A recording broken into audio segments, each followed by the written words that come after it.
Bonjour, mesdames et messieurs. Je vous remercie de votre présence remarquée dans cette salle de classe bien conditionnée. Nous sommes là, vous, les candidats en auditeur libre, et nous, Guessantano, formateurs encadrants à l'INFAS, pour des échanges fructueux relatifs à votre préparation au cours d'accès à la formation des professionnels instrumentistes des blocs opératoires à l'INFAS. L'intérêt de ces échanges interactifs d'une durée de 10 heures est de vous préparer dans votre matière principale afin d'aborder l'épreuve principale avec beaucoup de sérénité. L'objectif général de ce cours est de vous amener à acquérir les connaissances nécessaires dans votre épreuve principale en vue d'optimiser votre chance de réussite. Les objectifs spécifiques. À l'issue donc de ces échanges, vous devez être capable 1. De définir la chirurgie, 2. De décrire les aspects de la prise en charge infirmière en général d'un patient à opérer, 3. De décrire les principaux signes des pathologies chirurgicales courantes étudiées, 4. De décrire les soins infirmiers selon le lieu et la pathologie chirurgicale étudiée, en 5. D'appliquer la démarche infirmière selon Virginia Anderson. Le plan donc à suivre pour atteindre ces objectifs, après une introduction, nous aurons en 1. Généralité sur la chirurgie, en 2. Prise en charge infirmière d'un patient à opérer en général, en 3. Soins infirmiers en chirurgie viscérale, en 4. Soins infirmiers en chirurgie traumato-orthopédique, en 5. Soins infirmiers en neurologie, en 6. Soins infirmiers en chirurgie gynécologique et obstétricale, en 7. Soins infirmiers en neurologie, et enfin en 8. La prise en charge infirmière des brûlures.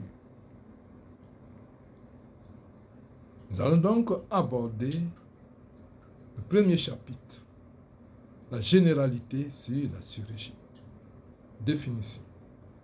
La chirurgie se définit comme une spécialité de la thérapeutique médicale faisant appel à la pratique des interventions manuelles et instrumentales pour le traitement de certaines affections dites affections chirurgicales. C'est une thérapeutique très exigeante en hygiène. Aussi, le développement de la chirurgie a été confronté à 2 grandes problématiques, la douleur et l'infection. La douleur a été surmontée par la découverte de la pratique de l'anesthésique et l'infection a été surmontée par la connaissance de la microbiologie et la sepsie, ainsi que la bonne pratique de l'hygiène hospitalière. Quelles sont les spécialités chirurgicales? La chirurgie digestive et viscérale est consacrée aux affections des tubes digestifs et des viscères intra-abdominaux. La chirurgie traumato-orthopédique est consacrée au traitement sanglant et non des lésions ostéo-articulaires d'origine traumatique. La chirurgie urologique est consacrée à l'appareil urinaire des 2 sexes et à l'appareil génital masculin. La chirurgie gynécologique et obstétricale est consacrée à l'appareil génital de la femme, à la grossesse et à l'accouchement. Quant à la neurochirurgie, elle est consacrée au traitement des lésions du système nerveux, cerveau, moelle épinière, nerfs périphériques. Les soins infirmiers en chirurgie en général consistent en la satisfaction d'un ensemble de besoins liés au patient et à l'environnement opératoire, avant préopératoire, pendant péropératoire et après post-opératoire, indispensable à la réalisation de cette thérapeutique dans les meilleures conditions de sécurité et de confort. Quels sont les besoins à satisfaire en préopératoire? D'abord, besoins liés au futur opéré. Il faut d'abord satisfaire les besoins au plan psychologique. Il s'agit donc d'accueillir le client et son entourage avec prévenance. Installer convenablement le client et son entourage expliquer brièvement en quoi va consister l'intervention et surtout les rassurer. Conduire le patient en hospitalisation pour son installation convenable. Au plan général, il s'agira d'effectuer tous les examens complémentaires demandés, d'effectuer tous les traitements d'urgence ou de préparation du patient demandés, d'établir le dossier de soins de santé du patient. Au plan digestif, il s'agira de s'assurer que le patient est à jeun depuis au moins 8 heures de temps et s'il a été prescrit, obtenir un rectum plat et propre par lavement évacuateur, obtenir une vidange gastrique par une aspiration digestive. Au plan local, il s'agira donc d'obtenir une dépilation, c'est-à-dire élimination des poils larges à la tondeuse de la zone opératoire. Obtenir une toilette générale qui prend en compte la coupure au ras des ongles, le brossage des extrémités droit-orteil, l'hygiène des orifices et le traitement des cheveux. De nettoyer et protéger la zone opératoire par un drap désinfecté. Quels sont les besoins à satisfaire en préopératoire? Toujours, pour les voies d'abord ombilicales, la dépilation prendra en compte la région sous-ombilicale jusqu'au pubis, organes génitaux et face antéro-interne des mucus. Pour la voie d'abord sus- et sous-ombilicale, dans les indications comme l'occlusion intestinale aiguë, les péritoniques, une laparotomie pour hémopéritoine, la dépilation sera large de la face antérieure du tronc allant de la base des seins jusqu'au pubis, organes génitaux et face antéro-interne des mucus. Ensuite, obtenir une toilette générale qui prend en compte la coupure au ras des ongles, le brossage des extrémités, l'hygiène des orifices et le traitement des cheveux. Il s'agira donc de nettoyer et protéger la zone opératoire par un drap désinfecté. Alors, puisque nous ne sommes pas encore instrumentistes, nous n'allons pas donc décrire les soins infirmiers en péropératoire. Nous allons donc décrire les soins infirmiers en préopératoire. Nous allons maintenant donc vous décrire la prise en charge infirmière en post-opératoire. Besoins liés aux patients en salle d'opération et en salle de soins post-interventionnels. Il s'agit d'effectuer les soins de propriété nécessaires en fin d'intervention, d'aider au transfert et installation du patient en salle de surveillance post-interventionnelle ou salle de réveil, d'effectuer les traitements et soins prescrits, d'instituer une surveillance accrue à l'aide d'une pancarte au rythme suivant.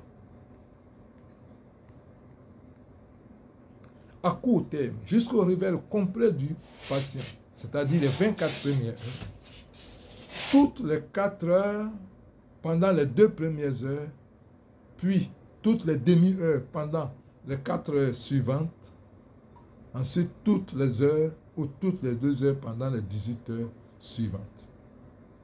À long terme, la surveillance portera sur les éléments suivants. L'aspect général, c'est-à-dire la coloration des muqueuses et des téguments, les réactions du patient. Le patient est-il calme ou agité? Y a-t-il un refroidissement des extrémités? Les fonctions vitales, diurèse pour tension artérielle, température, respiration. Le traitement médical en cours, les dispositifs d'aide à l'évacuation, sonde gastrique, sonde urinaire ou drain, etc. Le pansement des sites de drainage.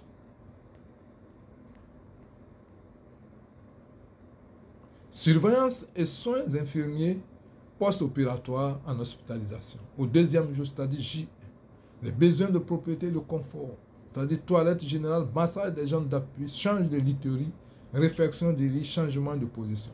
Application et surveillance du traitement médical prescrit, surveillance de l'état général par les réactions et les fonctions vitales. Prise 2 fois par jour, matin et soir, des signes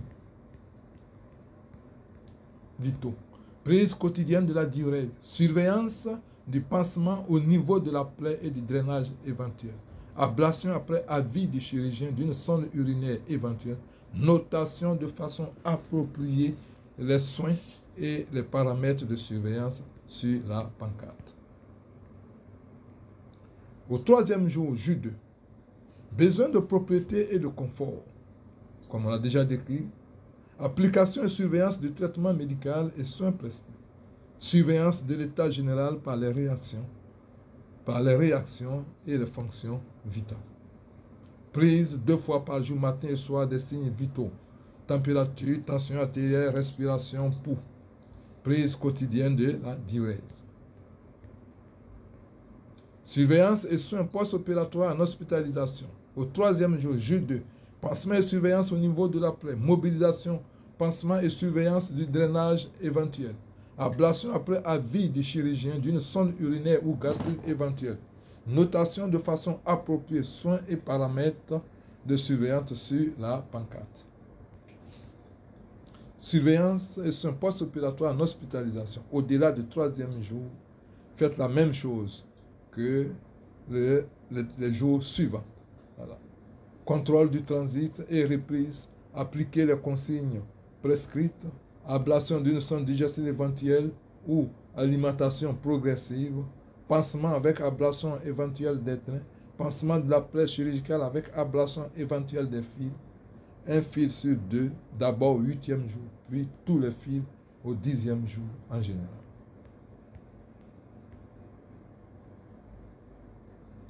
Surveillance et soins post-opératoires, toujours en hospitalisation. La notion du lever précoce. Définition. Le lever précoce consiste à faire lever le péri, quelle que soit l'opération subie le soir même de l'intervention ou au plus tard le lendemain de celle-ci, si possible avec l'avis du chirurgien. Il représente la mesure la plus active pour la prévention des complications post-opératoires, notamment les complications vasculaires, à type de thrombophlébite, embolite pulmonaire, les complications respiratoires, à type de stase bronchique avec encombrement pouvant entraîner une insuffisance respiratoire aiguë ou une bronchopneumopathie, complications urinaires, c'est-à-dire par une rétention aiguë des urines ou par des infections urinaires, complications cutanées par des escarres au point d'appui prolongé. Comment se pratique le lever précoce? Au J1, faire asseoir l'opéré au bord du lit, chambre pendant, si possible, 15 minutes le matin et 15 minutes le soir. Au J2, faire installer l'opéré au fauteuil 30 minutes à 1 heure le matin et le soir. Au J3, faire effectuer une déambulation au malade, c'est-à-dire l'aider à marcher pas à pas, 15 minutes le matin, 15 minutes le soir.